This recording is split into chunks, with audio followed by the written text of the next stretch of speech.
তোমাদের পছন্দ মতন আজ আর্লি মর্নিং রুটিনটা নিয়েই এলাম। আজকে ছিল 26শে ফেব্রুয়ারি, শিবরাত্রির দিন। তার সাথে সাথে আমার হাজব্যান্ডের বার্থডে ছিল। দিনটা বরাবর আমার কাছে স্পেশাল। যখন থেকে বিয়ে করেছি তা নয়, যখন থেকে প্রেম করি তখন থেকে চেষ্টা করি ওর এই দিনটা যেন ওর কাছে স্পেশাল হয়ে থাকে সব সময়ের জন্য।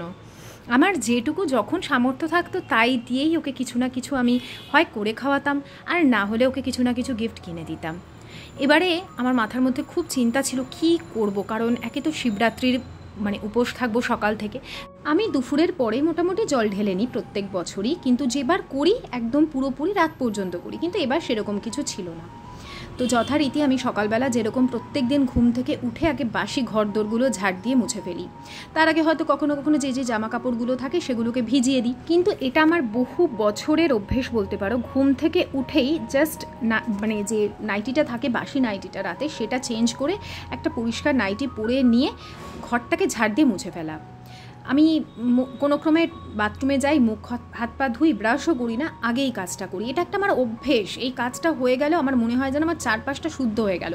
এটা পুরোটাই মনের ব্যাপার, আমার এটা একটা অভ্যেসে পরিণত হয়েছে। আর তার আগে তোমরা বোধহয় সকালের দিক একদম প্রথমেই খেয়াল করলে আমার কিন্তু ওখানে মোবাইলে হনুমানের গান থেকে শুরু করে মহাদেবের গান সমস্ত কিছুই যে ব্লুটুথটা থাকে তার সাথে কানেক্ট করে চালিয়ে রাখি। এতে ঘরের পরিবেশটা একদম সুন্দর হয়ে যায়। আর এই যে বইয়ের তাকটা ভীষণই অগোছালো দেখছো, একটু ইগনোর করো। আয়ুষ্মানের এক্সাম চলবে মার্চের 17 তারিখ পর্যন্ত, 3 তারিখ থেকে স্টার্ট হচ্ছে থার্ড টার্ম। তো ভীষণ বলবো কি আমি ভীষণ মাইন্ড ডিস্টার্বডের মধ্যে আছি। তার সেই জন্যই আমার ভিডিও কিন্তু অন টাইম যাচ্ছে না, কিন্তু আমি রেগুলারিটি বজায় রাখবার খুব চেষ্টা করছি। তো ঝাড় দিয়ে আমি সমস্ত ময়লাগুলো আগে ট্রেতে তুলে নিই, তারপরে ঘরের বাইরে যে দুয়ারের জায়গাটা থাকে সেখানটা এমনি পরিষ্কারই থাকে, জাস্ট ঝাড় দিয়ে সাইডে রেখে দিই বা ওখান থেকেও তুলে ট্রেতে নিয়ে নিই। আর এই যে বাসি ময়লাটা থাকে এটা আমি ডাস্টবিনে ফেলে দিই। এই এত সকালে তো ময়লা নেওয়ার লোক আসে না, তো যখন এই গাড়ি আসে তখন একেবারে এই বাসি ময়লাগুলোও ফেলে দিই। ওই জন্য আমি সকাল সকাল এই কাজটা করে নিতে পারলে যেন হাফ ছেড়ে বাঁচি। হয়ে গেছে। এরপরে আগে ঠাকুরের ঘরের থেকে আমি মোছা শুরু করি। যদিও ওই সাইড দিয়ে মুছে এলে আমার বেশি সুবিধা হয়, আমার রান্নাঘরের সাইড দিয়ে, কিন্তু আমি যেহেতু ঠাকুরের জায়গা সবার আগে মুছলে কি হয় মনটা ভালো লাগে। আর বসেও মাঝে মাঝে মুছি, আবার লাঠি দিয়েও ম্যাক্সিমাম টাইমেই মুছি। বসে মুছি তখনই যখন ধরো ডিপ ক্লিন করতে হবে তখন। আর সকালবেলার পরিবেশটা এত সুন্দর থাকে না, যতটা আলো তোমরা দেখছো এতটা আলো এখনও পর্যন্ত ছিল না বলে আমি ঠাকুরের লাইটটাকে ওই ছোটো লাইটগুলোকে জ্বালিয়ে রেখেছিলাম। তো এদিকে বারান্দা দিয়ে মুছে চলে যাব একদম আমার ওই ঘরের বেডরুম থেকে ক্লিন করে, কারণ ওরা ঘুমাচ্ছে তো বেডরুমটা তোমাদের সেভাবে দেখালাম না। আমার বহু বছরের বলতে পারো যবে থেকে সংসারকে ভালোবাসতে শিখেছি। বিয়ের পরে পরেই কিন্তু আমি সংসারকে ভালোবাসতে শিখিনি। বিয়ের পরে না আমার মধ্যে অনুতাপ হতো যে কেন আমি বিয়ে করলাম, কেন বিয়ে করে ঘর সংসার করলাম। তখন মনে হতো যে আগের লাইফটাই ভালো ছিল। যখন আয়ুষ্মান একটু বড় হলো, তারপর থেকে অ্যাকচুয়ালি আমি সংসারের সমস্ত কাজ দায়িত্ব শিখেছি। কারণ তোমরা জানো যে আমি অনেকটা অল্প বয়সেই বিয়ে করে নিয়েছিলাম, আর লাইফ আমাকে অনেক কিছু দেখিয়েছে। আমার নিজের দোষেই, নিজের কর্মের ফলেই আমি অতটা কষ্ট পেয়েছি, অন্য কারোর দোষ নয়। তো তারপরে আস্তে আস্তে যখন বুঝলাম যে ঈশ্বর আমাকে যেই জায়গায় রেখেছেন সেই জায়গাটাতেই আমাকে ভালোভাবে থাকতে হবে। এখান থেকে বেরিয়ে গেলে যে খুব সুখে থাকবো আমি তা তো নাও হতে পারে। তো সেই জন্য আমি ভাবলাম যে না, আমাকে এখানেই মন লাগিয়ে ভালোভাবে সুন্দর করে গুছিয়ে থাকতে হবে। তারপর সন্তানও এসে গেছে তখন, তাও বিয়ের 5 বছর বাদেই আমরা সন্তানকে পৃথিবীতে এনেছিলাম। তখন আমার 22 বছর বয়স। যথেষ্ট তখন বুদ্ধিতে আমি পরিণত হয়ে গেছিলাম। তাই তখন থেকে গুছিয়ে না সংসার করা শুরু করি। তাও বলতে পারো যে আয়ুষ্মানের মোটামুটি 1-1.5 বছর তখন থেকে। আসলে তারপরেও অনেক অনেক আঘাত আমাকে আজকে এই জায়গায় সমস্ত কাজকর্ম গুছিয়ে কীভাবে রাখতে হয়, অল্প জিনিস থাকলেও কীভাবে ভালো থাকতে হয় সেটা আমাকে শিখিয়ে দিয়েছে। এখন আশিস না হয় রোজগারপাতি করে অনেক, আমার সংসারে এখন ভগবানের কৃপায় কোনো সমস্যা নেই, কিন্তু একটা সময় তো ছিল। তারপরেও বলবো, কেউ যদি আমার ঘরে এসে কিছু চাইতো কখনো না আমি কাউকে না নেই আমার কাছে, এই জিনিসটা ঈশ্বরের কৃপায় বলতে হয়নি। তো ঘরদোর মুছে দেখো উপরে চলে এসেছি, আর কি সুন্দর এই জায়গাটা বাঁধিয়ে দিয়েছে বুঝতে পারছো। এখানটা টাইলসটা দিয়ে, যেটুকু টাইলস বেঁচেছিল সেটা দিয়ে এখানটা বাঁধিয়ে দিয়েছে। এখানে যে কত কাজ আমি তোমাদের সাথে শেয়ার করব তা তো তোমরা বলে আমি তোমাদের শেষ করতে পারবো না।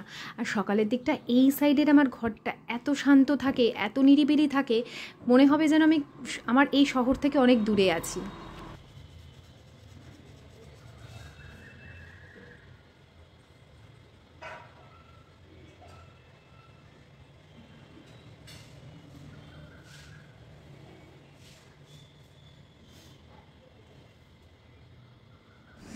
অনেক অনেক কিছু তোমাদের সাথে এখানে আমার শেয়ার করার আছে। মন দিয়ে বা মনের আনন্দ দিয়ে আমি তোমাদের সাথে সমস্ত কাজকর্মগুলো শেয়ার করতে চাই। আমার সংসারটা কিভাবে একটু একটু করে হয়েছে, কিভাবে কি করেছি, সবটুকু ভিডিওর মধ্যে দিয়ে শেয়ার করব। তো ওদিকে তো আমি ঘরদোর মুছে যে ছিল লাঠি ওগুলোকে সমস্ত ধুয়ে রেখে দিয়েছি, আর এখানে বসেই এখন ব্রাশ করে ধুয়ে নিচ্ছি। নিচে আবার এখন যাব না, কিছুক্ষণ একটু ঘরে থাকবো, এই ঘরে। আর এখানে কিন্তু মানে আমার ঠিক ঘর থেকে বেরিয়ে একটা কর্নার আছে না, ওখানটা একটা বেসিন লাগানো হবে মুখ ধোয়ার জন্য বা কোনো গেস্ট এলো হাত মুখ ধোয়ার জন্য। আর এখানে ধরো আমার কোনো সময় ইচ্ছে হলো একটা মানে কড়াই মাজার জন্য বা ঠাকুরের বাসন মাজার জন্য অন্য সাইডে কিন্তু করা হচ্ছে। Good morning. সকালের কাজ অনেকটা এগিয়ে গেছে, মানে বাসি ঘরদোরগুলো মোছা হয়ে গেছে। সব থেকে বড়ো কাজ এটা, ঘর পরিষ্কার হয়ে যাওয়া। জামা কাপড়গুলো এখন ভেজাইনি, ভেজাবো গিয়ে নিচে। আর এই ঘরের টাইলস সব পাতা হয়ে গেছে, মানে নিচে তো হয়েই গেছে, প্লাস জানলার শাঁসিগুলো তো হয়ে গেছে। এখন বুঝলাম না এগুলো তো কেন পেরেছে, এখানে তো স্লাইডিং বসবে, ওপর দিকে স্লাইডিংয়ের চেন দেওয়া যাবে কিনা কে জানে। এই দিকটার ঘরগুলো এত শান্ত না, গাড়ি রাস্তা নেই। এদিকের ঘরেও হয়ে গেছে, মানে এটা তো কিচেনটাও হয়ে গেছে, খালি আমাদের বাথরুমটাই হয়নি। বাথরুমটা হবে, কারণ একটা প্রবলেম হয়েছে বাথরুমে, সেই প্রবলেমটা দেখা হবে তারপর।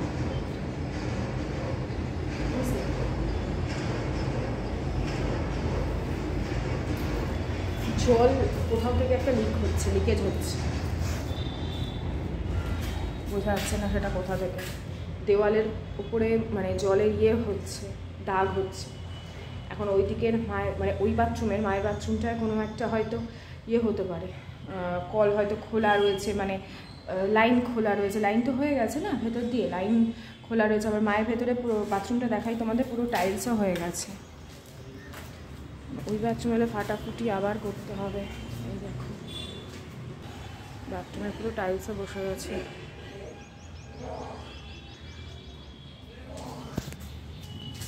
এখন কোথা থেকে হচ্ছে বোঝা যাচ্ছে না। তো চাবিটা বন্ধ ছিল মায়ের ঘরের বাথরুমে, কিছু হয়েছে কারণ ওই ঘরের চাবিটা যখন বন্ধ করে দেওয়া হলো দেওয়ালটা শুকিয়ে গেল 2-3 দিনে। আবার দেখছি ভিজে ভিজে হয়েছে, চাবিটা কালকে আশিস খুলেছে, কাল না পরশু, দেখছি আবার ওখান থেকে নিচ থেকে ওই যে ভিজে ভিজে দেখতে পাচ্ছ, ভিজে ভিজে হচ্ছে, কোথাও থেকে একটা জল বেরিয়ে যাচ্ছে, সেটা ফাটিয়ে দেখবে। আর বলেছে তো ভেতর দিয়ে করে দেবে, দেখা যাক কী হয়। চলো নিচে যাই, এই বাকি যা যা কাজকর্ম আছে সেগুলো সারি। তো ওপর থেকে এসে জল গরম করলাম, করে এখন বসে আরামসে খাবো। আশিসের জন্য জল গরম করে রেখেছি, কিন্তু সকালবেলা না আজকে পুজো করলেও আমি একটু লিকার চা খাবো। লিকার চা না খেলে আমার মাথা কিছুক্ষণের মধ্যেই ধরে যায়, আর কোনো কাজে আমার মন বসে না। তো সেই জন্য এখানে জল টল খেয়ে সারাদিনের কি করব সেই মেনু একটা ডিসাইড করে নিয়েছি মাথায়। এখন আশিস উঠলে ঘুম থেকে ওকে বলতে হবে যে বাজার যেতে আর সেই জিনিসগুলো নিয়ে আসতে। তো এই চলো, রোজকার যে কাজ থাকে সেগুলো শুরু করেছি, তার সাথে সাথে আজকে প্রচুর রান্না। অনেক রান্না যখন একা হাতে সবটা কেটে কুটে বেটে বুটে করতে হয়, তখন কিন্তু একটা আলাদা অ্যাংজাইটি কাজ করে। আমার কাজ করে, আমি জানি না তোমাদের করে কি না, আমার করে। আবার যখন সাজিয়ে গুছিয়ে থালাতে খেতে দিই আর যখন সেটা খুশি মনে খায়, তার থেকে আনন্দ আর কিছু হয় না। তো এই যে রোস্টেড যে দার্জিলিং টিটা নিয়ে এসেছিলাম না গুডরিকের, খুব একটা জমলো না আমাদের, জানো। আসলে আমরা যে দোকান থেকে চা পাতাটা নিয়ে আসতাম ওটা এত ভালো যে আশিসও বললো যে আমার ঠিক একটা মানে খুব একটা ভালো লাগছে না। ওই চা পাতাটা আলাদাই স্মেল, আলাদাই ফ্লেভার। তো এটা শেষ হয়ে যাক, কালারটা খুব সুন্দর এসছে কিন্তু ফ্লেভারটা ঠিক জমছে না। হয়ে গেল। আর এখানে আমি আগে ওদের জন্য খাবারটা বানিয়ে নেব। তো বুদ্ধি করে গতকাল রাতেই আমি দই পেতে রেখেছিলাম, তো সেই দই আর রুটি, কলা থাকলে কলা দিয়ে দেওয়া যেত সাথে করে, কিন্তু যা আছে তাই দিয়ে করতে হবে। তো চলো আগে এগুলো করে নিই। আর তোমরা তো ওপরটা দেখলেই কত সুন্দরভাবে তৈরি হচ্ছে। এবং যতক্ষণ না ছাদটা পুরো ক্লিন হচ্ছে ততক্ষণ তোমাদের পুরো ডিটেলটা দেখাতে পারছি না। তারপরে ঘর রং হবে, মানে ফার্নিচার বানানো হবে। ফার্নিচার বলতে আর কি কিচেনের কথা বলছি। যে কিচেন ক্যাবিনেটগুলো বানানো হবে। তারপরে মানে এখন লম্বা লিস্ট আর কি। কাজটা যতটা মনে হয় ইজি, যে 2-1 দিনের কাজ নয়, এটা অনেক দিনের কাজ। সব কিছু সেট করতে তো সময় লেগেই যায়, তাই না? তো এদিকে হয়ে গেল, আর এটাকে কিছুক্ষণ রেস্টের জন্য রেখে দেবো আটাটা। আর এদিকে আমি চা যে খেয়েছিলাম সেই চা পাতা দেওয়া জলটা নিয়ে না আমি গাছে দিয়ে আসি। আমার গাছে যে কটা গাছ আছে সেগুলোতে দিয়ে আসি, টুকটাক ফুল টুল হয় সেগুলো ঠাকুরকে দিই। হয়ে গেছে, বেশ কিছুক্ষণ রেস্ট পেয়ে গেছে। এখন রুটি করে নেবো। টোটাল 6টা রুটি করব, কিন্তু 2টো রুটি যেন নষ্ট হবে আমার জন্য, যে 2টো রুটি করেছিলাম। কারণ আমি ভেবেছি যে পুজো দিয়ে তারপর রান্নায় আসবো, কিন্তু আবার মানে ডিসিশনটা চেঞ্জ করে ওদের ব্রেকফাস্টটা দিয়েই আমি সঙ্গে সঙ্গে রান্না বসিয়ে দিয়েছিলাম। কারণ অতগুলো পদ তো আমি যদি পুজো দিয়ে রান্না করতাম না, আমি ভালো করে মন দিয়ে পুজোটা দিতে পারতাম, আর না আমি ভালো করে রান্নাগুলো করতে পারতাম। তো সেই জন্য এই ডিসিশনটা, মানে আমরা না আগের থেকে অনেক কিছু চিন্তা করি, যেমন আমি তো ভীষণ চিন্তা করি, আগের দিন থেকে ভাবতে থাকি এই করতে পারবো তো, ওই করতে পারবো তো, কিন্তু আলটিমেটলি মানে যা হয় না ওই সিচুয়েশান আমাদের করিয়ে নেয়। তো এই হচ্ছে ব্যাপার। চলো ঝটাপট রুটিগুলো করে নিই। আর এই গরমকালে তো রুটি আর দই, এর থেকে বোধহয় আরামদায়ক খাবার অন্তত আমাদের ঘরে আর কিছু নেই। ঘরে পাতা টক দই থাকে।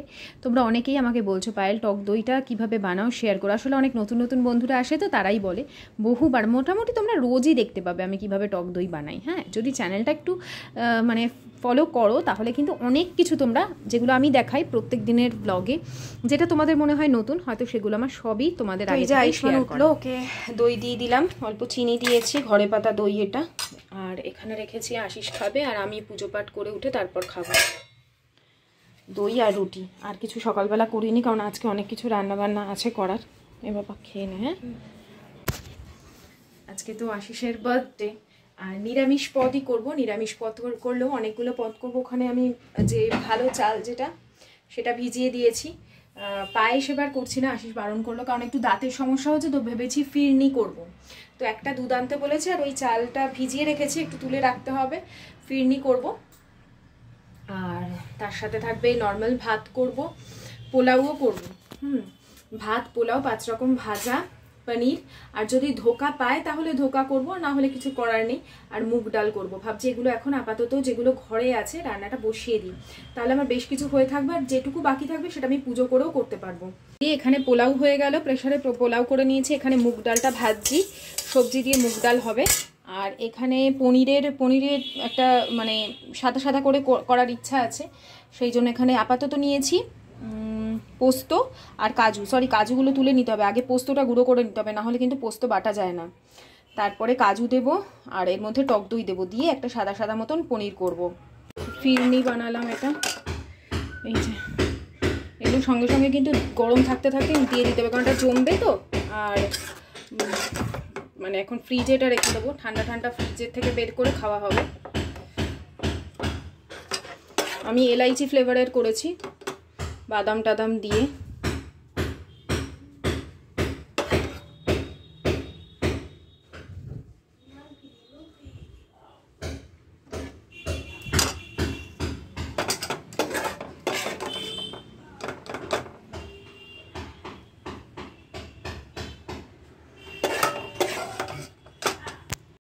সব রান্না সেরে আমি পুজো করেছিলাম। কি বলবো, এত ভালো পুজো করতে পেরেছি, মন শান্ত হয়ে গেল খুব। মানে এবারে না অন্য রকম ফিলিং হয়েছে, আমি তোমাদের পরে কোনো সময় বলবো। আসলে এই অনুভূতিগুলো না সব কিছু বলা যায় না, স্বয়ং যেন ঈশ্বর এসে তার প্রসাদ নিয়ে গেছে, আমি যেন এরকম উপলব্ধি করতে পেরেছি, বিশ্বাস করো। তো এখানে আমি মহাদেবকে স্নান করানোর জন্য নিয়েছিলাম দুধ, দই, তার মধ্যে দিয়েছিলাম ঘি, মধু, আর সামান্য চন্দন ছিটিয়ে দিলাম। আমি বরাবর এটাই দিয়ে থাকি, আর একটু গঙ্গা জল দেবো সামান্য পরিমাণে, দিয়ে আমি মহাদেবকে এইভাবে স্নান করাই। সেটা মানে ধরো যদি শিবরাত্রি করি তাহলে তো অন্যভাবে হয়, আর যখন আমি শিবরাত্রি পুরোপুরি নিয়ম অনুযায়ী করি না, তখন এইভাবেই মহাদেবকে স্নান করিয়ে দিই। আর আজকে তো ওরা তাড়াতাড়ি স্নান করে নিয়েছিল, আমার মানে একদম আমি দেরি করে রিল্যাক্সে রান্নাবান্না হয়ে গেছে। এত শান্তি করে পুজো আমি বোধহয় কোনোবার দিতে পারিনি। তো মহাদেবকে স্নান করানো হয়ে গেছে, আর এই যেটুকু ভিডিও দেখছো না, এটা পুরোটাই আয়ুষ্মান করেছে। আমি ওকে বলেছিলাম তোমার যদি ইচ্ছে হয় তুমি কিন্তু একটু ভিডিও করো, কারণ আমার পক্ষে ট্রাইপড এদিক ওদিক করা একদমই সম্ভব হবে না। কারণ মহাদেবকে যখন পুজো করব একদম মন যেন তার প্রতি নিবিষ্ট থাকে। তো স্নান করিয়ে ভালো করে বাবাকে মুছিয়ে পরিষ্কার করে, আর আয়ুষ্মানের না খুব চরণামৃত খাওয়ার ইচ্ছা ছিল। তো আমি বললাম, বাবা এটা তো আমি মহাদেবকে স্নান করিয়েছি, আমি তো জানি না এই জল আদৌ খাওয়া উচিত হবে কি হবে না, তার থেকে বরঞ্চ আমি একটুখানি তোমার জন্য এরকম বানিয়ে মহাদেবের পাশে রাখছি, তিনি না হয় আশীর্বাদ করে তোমাকে দেবেন। তো সেই জন্য একটুখানি দুধ দিলাম, অল্প পরিমাণে দই দিয়েছি, দিয়ে একটু সামান্য গঙ্গা জল, ঘি, মধু সব দিয়েই আমি চরণামৃতটা বানিয়েছিলাম। আয়ুষ্মান যে কি খুশি হয়েছে এটা খেয়ে, বলছে মা একটু বেশি করে বানাতে পারলে না। বাবাই চরণামৃত তো অল্পই খায়। তা আমি বলেছি ঠিক আছে, আবার যখন মহাদেবকে স্নান করাবো তোমার জন্য মহাদেবের পাশে আর একটু রেখে দেবো এরকম।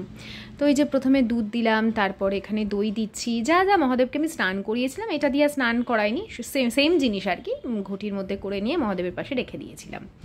এটাই হচ্ছে আমাদের সব থেকে মানে মেন প্রসাদ বলতে পারো। আমি অনেক ভিডিও দেখি, অনেক কিছু করি পুজো করার আগে, কিন্তু আলটিমেটলি পুজোটা ঠিক সেটাই করি যেটা ঈশ্বর আমাকে দিয়ে করিয়ে নেন। আমার কাছে আমি কোনো নিয়ম নীতি মানতে পারি না, যেটা আমার মন থেকে চায় আমি ঠিক সেরকমভাবেই পুজো করি। তো হয়ে গেল, এদিকে মহাদেবকে কিন্তু আমি সাজিয়ে গুছিয়ে দিয়েছি, 5 রকম ফল যা যা দিতে হয় সব দিয়েছি। আর এখানে না কয়েকটা বেলপাতা ভালো করে ধুয়ে নিয়েছিলাম, সেই বেলপাতার মধ্যে আমি ওম নমঃ শিবায় লিখবো এরকম ইচ্ছে ছিল, কিন্তু আমি খুব একটা সুন্দরভাবে আসলে তুলিটা ঠাকুরেরই তুলি এটা, কিন্তু খুব একটা ভালোভাবে হচ্ছিল না। আর পাতাগুলো আগের থেকে ধুয়ে শুকিয়ে নেওয়া দরকার ছিল, আমি ইনস্ট্যান্ট ধুয়ে নিচ্ছি, যার ফলে কি হচ্ছে আরও বেশি ছড়িয়ে যাচ্ছে। তাও আমি লিখেছিলাম, তোমরা ওম নমঃ শিবায়ও লিখতে পারো, ওম লিখতে পারো, অথবা রাম নামও লিখতে পারো, আর সেটা অনামিকা আঙুলের মধ্যে নিয়ে রাম নামও কিন্তু লেখা যায়। তো এখন আপাতত একটা একটা করে এরকমভাবে করে আমি রেখে দিচ্ছি।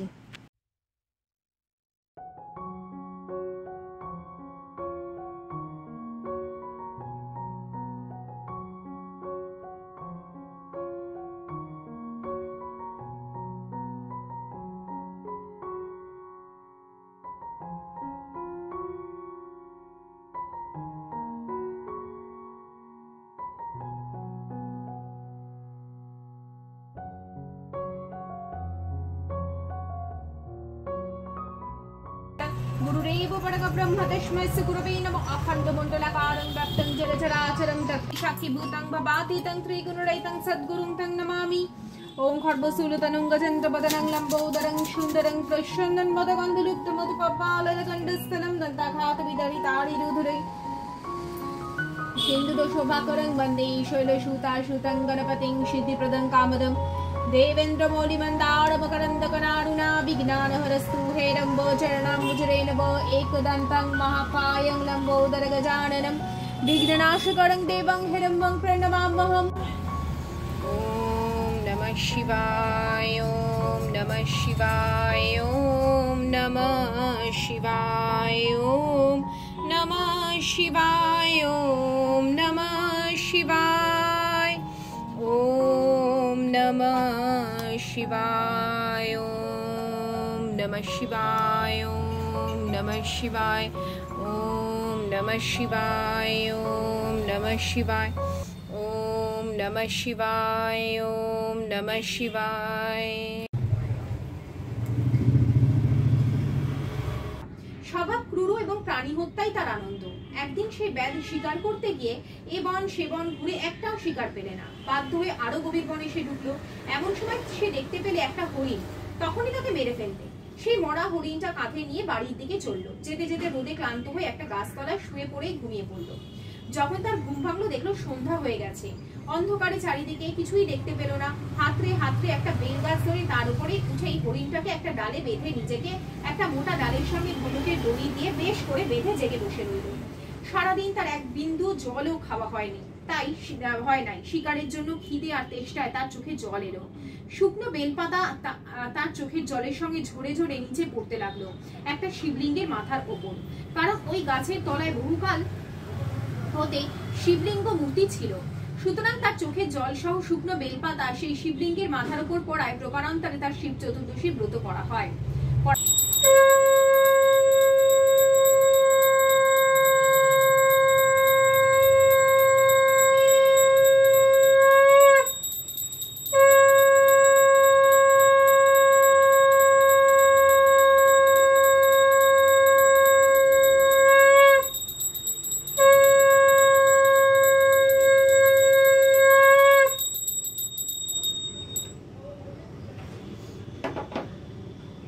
Happy birthday. Thank you. আজকে আমার কর্তার বার্থডে প্লাস আজকে শিবরাত্রি, তাই আজকে যা যা মেনু দেখবে সব এখানে কিন্তু নিরামিষ। আগে তোমাদের মেনু দেখিয়ে দিই, তারপর একদম ঝকঝকে তকতকে কাঁসার থালাতে আমার বরকে আজকে সাজিয়ে গুছিয়ে খেতে দেবো। সম্পূর্ণ নিরামিষ রান্না। আজকে কি কি করেছি প্রথমে দেখাই। এটা হচ্ছে ভেজ ডাল, হ্যাঁ, গাজর, কাজু, কিশমিশ, মটরশুঁটি সব দিয়ে ডাল করেছি। এখানে হচ্ছে 5 রকম ভাজা, ঢ্যাঁড়স ভাজা, লাল আলু ভাজা, কুমড়ো ভাজা, পটল ভাজা, বেগুন ভাজা, 5 রকম ভাজা করেছি, ঠিক আছে। আচ্ছা, এখানে আছে হচ্ছে ধোকার ডালনা, ধোকার ডালনা আছে। আর একটা ভালো স্পেশাল জিনিস করেছি, এটা সেটা হচ্ছে এই যে কাশ্মীরি পনির, এটা আমি নাম দিয়েছি। এটা হচ্ছে পোস্ত, দই, কাজু বাদাম দিয়ে বানানো। তার সাথে এখানে করেছি পোলাও, আর ভাতও আছে। এই ভাতের ডেচকিটা আনা হয়নি গো, দেরাদুন চালের ভাত করেছি।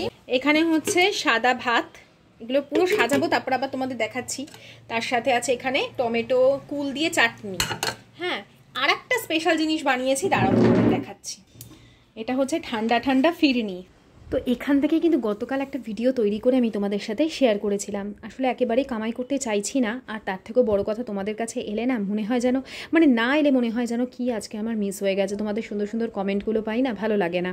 তো সাজিয়ে গুছিয়ে অনেক দিনের মানে ইচ্ছে ছিল যে কাঁসার থালায় দেবো। কাঁসার থালাগুলো সব আমার ওই খাটের ভেতরেই ঢোকানো থাকে। আজকে বলে ওকে বার করিয়েছিলাম। তোমরা সবাই ওকে বেস্ট উইশেস দিয়েছো, আশীর্বাদ করেছো বড়রা, তার জন্য অসংখ্য ধন্যবাদ। এরপরেও বিকেলের দিকে ছোট্ট করে সেলিব্রেশন হয়েছিল, আমাদের মাম্মাম করেছিল, তারপর সচিন করেছিল, সেগুলো নেক্সট ভিডিওতে শেয়ার করব। আজকের মতন বিদায় নিচ্ছি। সকলে খুব ভালো থেকো বন্ধুরা, অনেক ভালোবাসি তোমাদের, আর সকলে খুব ভালো হোক এই কামনা করি। আজকের মতন টাটা, বাই বাই, সায়োনারা।